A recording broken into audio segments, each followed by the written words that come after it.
Hi மக்களே, இன்னைக்கு என்னன்னா நம்ம வீட்டில் ஆயின் பாப்பாவும் காமிக்கிறா. நம்ம வீட்டில் என்ன சாப்பாடுனா பயங்கரமான விருந்து இன்னைக்கு நைட்டு.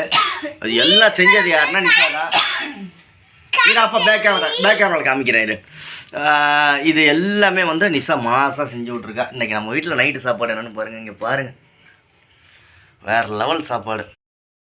ஓகே ஃப்ரெண்ட்ஸ், இன்னைக்கு நம்ம வீட்டில் என்ன சாப்பாடு அப்படின்னா அப்பா சொல்கிறேனே, கொஞ்சம் விடுங்களேன். அழகி இப்போ தான் கணக்கம்பட்டி போயிட்டு பழனிக்கெல்லாம் போயிட்டு நல்லா ஜாலியாக சுற்றிட்டு சூப்பராக வந்தா. அழகி எங்கள் வீட்டு அழகி, நீ சாப்பிடு. இது எங்கள் வீட்டு அழகி, என்னோட அழகி. இங்கிட்டு என்னோட அழகி, இது நீ நான் எங்கள் வீட்டோட அழகி, இது வந்து என்னோட அழகி.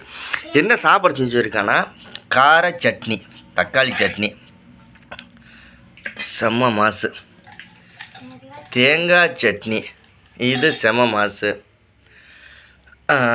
அப்புறமா வந்து இது கறி குழம்பு கொஞ்சமாக இருக்குது. இது மீன் குழம்பு. இது வந்து நிஷா வந்து ரெசிபி சொல்லுவா. எப்படின்னு சொல்லுப்பா. முட்டை தோசை ஊற்றிட்டு முட்டையை மேலே ஊற்றி மேலே பெப்பர் தூள் உப்பெல்லாம் போட்டுட்டு கேரட்டை துருவி போட்டு மல்லித்தலையை கட் பண்ணி போட்டு பச்சை மிளகா சின்ன சின்னதாக கட் பண்ணி போட்டு அவ்வளோதான். இங்கே பாருங்க, ரெண்டு பக்கம் திருப்பி போட்டால் அவ்வளோதான், முடிஞ்சிச்சு. முட்டை. இது யாரோட தோசைன்னா செல்வாவோட தோசை. இப்போ அடுத்தது பாருங்க, இட்லி. இது என் தட்டு. எங்கள் தட்டில் இருக்கிறது தோசை. ஆமாம், நிஷா எப்போவுமே வேறு லெவலு.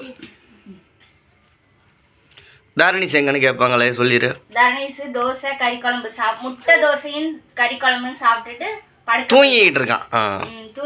நாங்கள் வந்து இப்போதான் சாப்பாடு. எப்பயுமே தாரணீஸும் அவங்க பாட்டியும் வந்து தூங்க போயிடுவாங்க. நாங்கள் 3 பேரும் மட்டும்தான் எப்பயுமே செஞ்சு கரெக்டாக சாப்பாடு வைக்கோம். முள்ளு இல்லாமல் எடுத்து கொடுறீ மீன் எல்லாம். இந்த அருக்கு கண்ணு தெரியாது வச்சிருக்கேன், நீ இதுல இருந்து எடுக்காத. ஆமாம், அவ்வளோ சண்டை போட்டுக்காதீங்க, விடுங்க. இப்போ நாங்கள் இந்த லீவுக்கு போப்போம். நைட்டு சாப்பாடு என்ன அப்படின்றத கமெண்ட்ல சொல்லுங்க. எங்கள் வீட்டில் பாருங்க, தோசை, கார சட்னி, தக்காளி சட்னி. ஆனால் இதோட செலவே ரொம்ப கம்மி தான். ஒரு தோசை மாவு, இது தேங்காய் சட்னி. தேங்காய் நம்ம வீட்டில் உள்ள தேங்காய், நம்ம வீட்டில் உள்ள தக்காளி, அந்த மாதிரி. ஓகே, சாப்பிட்டோம், தொந்தரவு பண்ணக்கூடாது. ஓகே, பாய்டா. பாய்.